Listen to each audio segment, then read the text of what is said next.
If I got $1 for every time I've been stopped by an intending Scrum Master, or why it is so difficult to get a job as a Scrum Master, I would be a millionaire by now.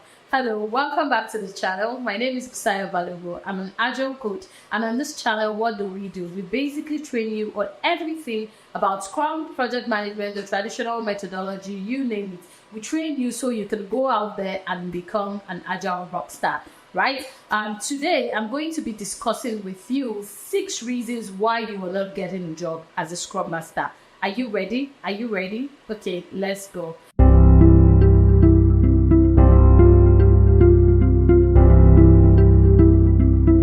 Number 1, mindset. You have the wrong mindset, right? You do not see yourself as the value. You think you do not know enough yet, right? So you're looking at yourself and you're wondering who would want you, right? You don't think you're capable of doing the job yet. And it's okay to be scared, right? Because, everyone you see out there started from somewhere. So it's okay to be scared, right? But you have to develop the right mindset. In order to be able to get a job as a Scrum Master, you have to work on your mindset. You have to begin to see yourself as the value. You have to understand, right, that you are needed out there in the job market, right? Go on LinkedIn, check, right? Just go to the job section of LinkedIn. You would see the number of Scrum Masters that are needed out there. So you're needed. You have to come to that understanding that you're needed, and you need to begin to place yourself in that place of value so you can begin to attract the kind of people that you want to see you. You have to understand that you are needed out there. You cannot be in the space of scarcity and abundance at the same time,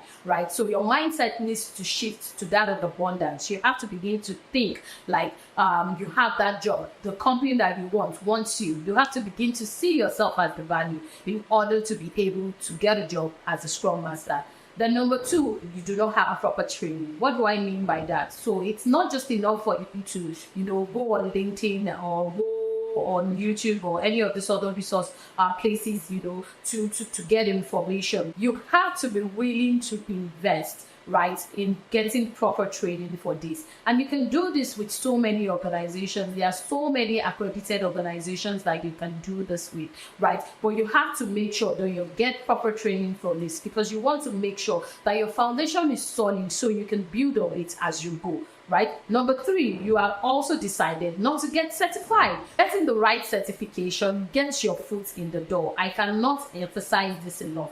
Getting the certification in itself, it's not all you need to become a Scrum Master, but it is something that is highly needed in order for you to get your foot in the door, so people can begin to see you. The recruiters that you engage, they can begin to see you as someone that is serious to get to the next level, right? You want to make sure that you are validating your learning. You want to show them that you have learned the principles, you have learned the concept, and you understand how this framework works. But at the same time, you need to be able to validate it by getting a certification. And that is why it is important for you to not just only get proper training, but also to get certified. Number 4, you are not transferring your skills, right? This is something that I see with professionals a lot, right? So because you've worked in a different sector, maybe you've always been an accountant or you've always been a doctor, depending on what it is that you've always done, and then now you want to pivot into Scrum, and you think that you do not have the necessary skills. You think that you do not have, skills that are transferable, and a lot of times I've come to realize that that is not so. You have transferable skills, but you're not working with the right people to help you package these skills. You're not working with them to help you, word these skills in the way, or phrase them in the way that a recruiter would see and be impressed with what it is that you do and what it is that you have, right? So number 4, you have to be willing to invest, right, in making sure that your skills that are transferable are communicated in a way that a recruiter would be able to easily pick you out or single you out from the plethora of applications that they get, right? You have the certification now, but you also have to go a step further by making sure that your skills that are transferable are communicated in the right way. Then number 5, you're not dedicating enough time to searching for a job. This is something I tell people a lot. Searching for a job is a job in itself. You have to make sure that you are dedicating enough time.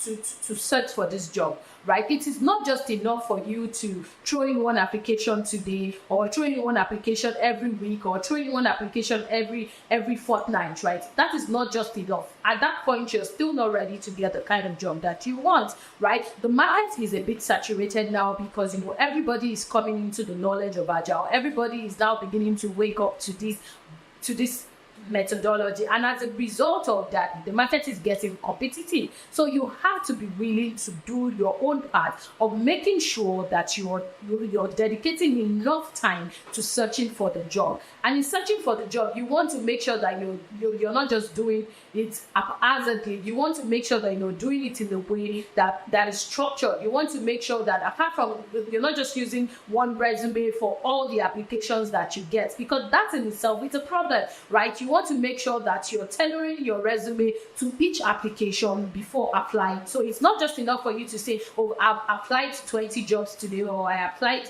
to 30 jobs today with one resume. That won't cut it, because remember, every organization has what their JD is. They have what their job description is. They have what it is that they are looking for in the person that they are looking to bring on board. And as a result of that, you have to be willing to do the work of tailoring your resume to fit this standard. And then finally, number 6 is that you are just all about the job, right? This is something I see a lot in intending Scrum Masters, or, you know, people that are looking to break into the Agile space. You're just all about the job. You just want to get the job. Because you've heard that this is a profession that pays, you're just all about the money. In the time that you're waiting to get the job, you're not doing everything that is required to make sure you're equipping yourself for the role, right? You're not going online to look for resources to learn about this particular profession. You're just all about getting the job. And that is why you would struggle to get the job when you get to a recruiter. Because the recruiter is basically going to test you, not just from the knowledge of what the framework is about, but also from the angle of what it is that you can do and how it is that you can help the team, impact the team to become high performing, right? They will test you on that level. And as a result of that, you want to make sure that in the time that you're waiting to get the job, you're also doing the side work of equipping yourself and learning all the necessary skills that you need to learn, or that you need to have in delivering on the job. So that brings me to the very end of today's session. I hope now you've been able to see what it is that you're doing wrong, and you're able to go back and look at your processes and then make the necessary adjustments. Do not forget to leave your comments in the comment box if you have any, and also do not forget to like, subscribe, and share with your friends or with your colleagues that you know this will be helpful to. I'll see you again in the next video. Bye bye.